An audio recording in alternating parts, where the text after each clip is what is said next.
Hey there, pirates. Welcome aboard the Anime No Me channel. Guys, during chapter 1130 of the One Piece manga, we see what Frankie and the other members of Luffy's crew, who weren't captured with him, were doing. They were on Elbaf's ship, tired from searching for something or someone. Frankie tells the giants that they have done all they can. Even Jinbe asked the sharks for help searching the surrounding seas, but they found nothing. So the solution they choose is to trust their Nakamas and head to Elbaf, the land of the giants. I hope for your support to help our crew win, and to do so, you just need to click the thumbs up button, leave a like, and subscribe to the channel. By doing this, you will win an incredible devil fruit, so just comment which fruit you want. Meanwhile, Luffy and the rest of the crew exit from a diorama, a type of miniature, and discover that they were inside a gigantic castle, something like a Lego castle in the middle of a snowy land surrounded by forests and mountains. The scenery is immense, so much so that Nami feels dizzy just thinking about the scale of things. They see two people crossing a bridge toward the castle, Goldberg and Gerd, members of the new giant warrior pirates, led by Hadrudin. They are accompanied by Piper, a giant owl. Nami, always cautious, notices that invasion is illegal in Elbaf and decides that the group should hide. While Goldberg and Gerd knock on the castle door, Luffy and his crew try to escape across the bridge. But in the middle of the way, Luffy stops. He feels something strange, something powerful. It's as if a cry from an extremely strong man is echoing through his body. He decides to investigate, while Sanji and Zoro argue over who will go with him. Sanji, as always, doesn't let Zoro into a forest, perhaps because he gets lost easily. Luffy then jumps off the bridge toward the forest. Back on Elbaf's ship, Dory and Brogy, the legendary giant warriors,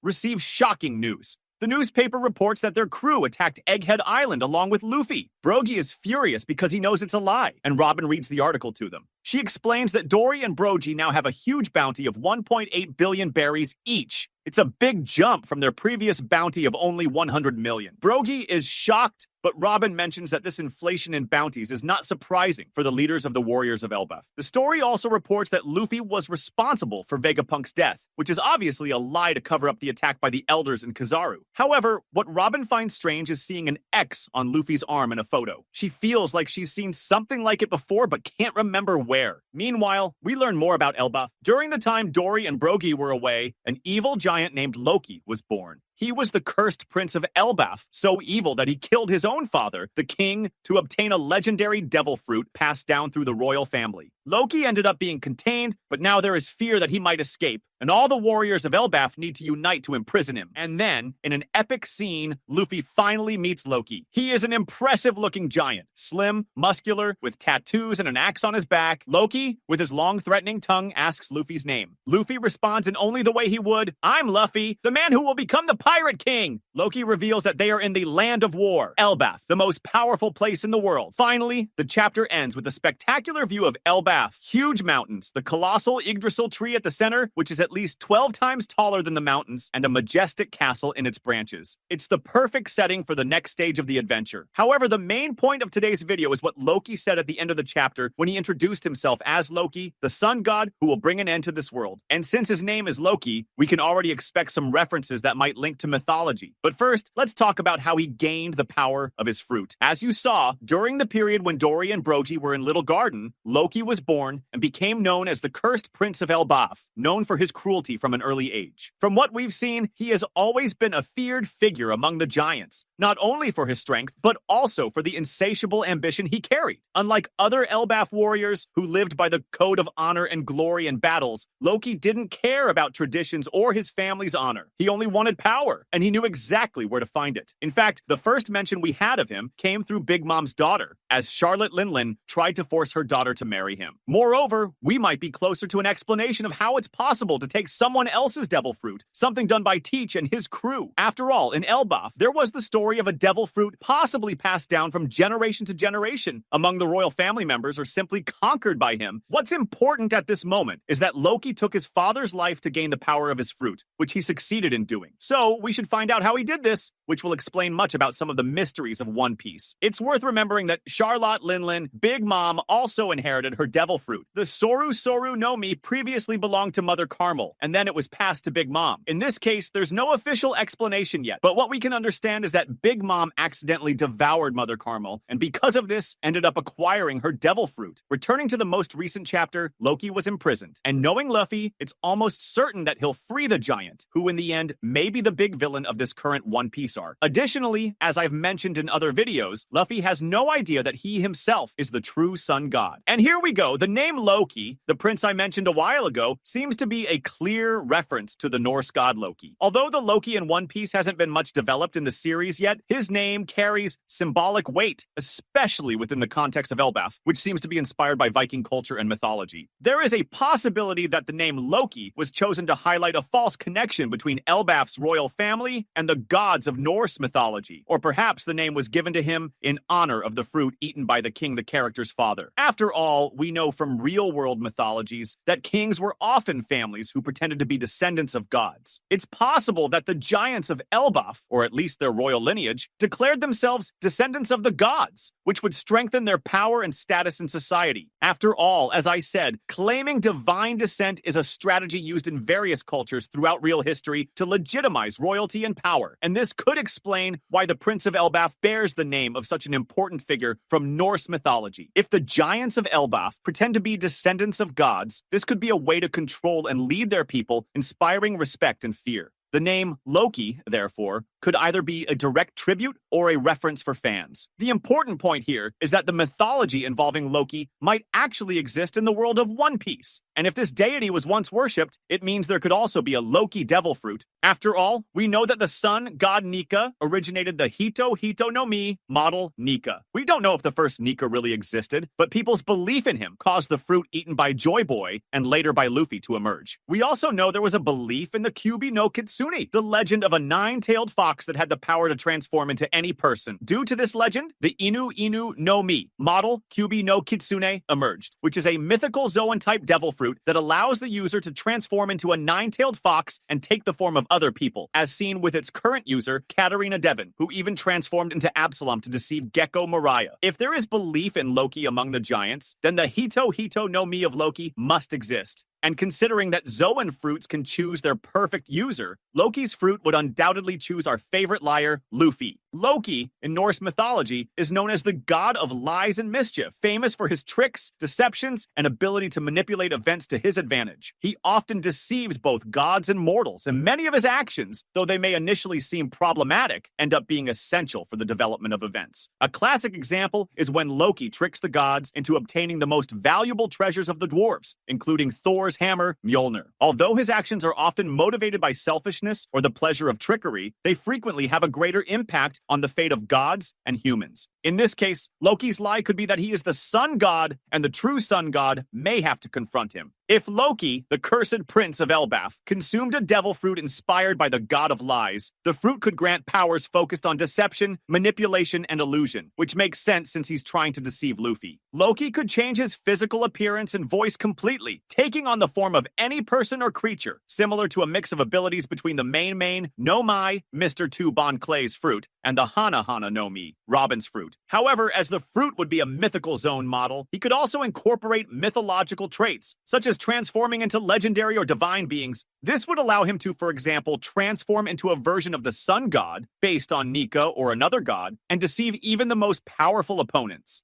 Loki might be able to create massive, realistic illusions around him, deceiving all of his opponents' senses. He could make his enemies believe they are in a different location, being attacked by an invisible army, or even manipulate the environment to make them think they are safe. These illusions would have no limits in scale and could cover gigantic areas. He could also create illusions of allies or colossal monsters to confuse his opponents and make them doubt reality. Beyond the ability to transform, Loki could also mimic the powers of other gods or mythological creatures throughout history. As the god of lies, he would have the ability to imitate abilities like the flames of the sun, resembling the sun god, thunderstorms like Zeus, or even create indestructible images of himself. He could pretend to have any ability, confusing his opponents by using illusory attacks or mimicking the devastating techniques of his enemies. Temporary alteration of truth. As the god of lies, Loki could even temporarily change the reality of something. For example, he could make a common sword appear to be a legendary weapon imbued with haki or special powers. Or he could alter the perception of a regular attack, making it seem extremely powerful when, in reality, it would have no real effect. This would confuse opponents and make them react to something that doesn't exist. The fruit could allow him to manipulate not just vision, but all the senses to the fullest. He could create sounds, smells, touches, and even illusory temperatures, making his opponents feel pain or cold, even if they're safe. This would give him a psychological advantage, disorienting even the strongest opponents. But what do you think about this? Could he be the greatest current enemy of the sun god? Share your thoughts. That was today's content. We hope you liked it and want to share your opinion on the subject. Don't forget to share the video, give it a thumbs up, and I'll see you in the next video. Take care and stay amazing.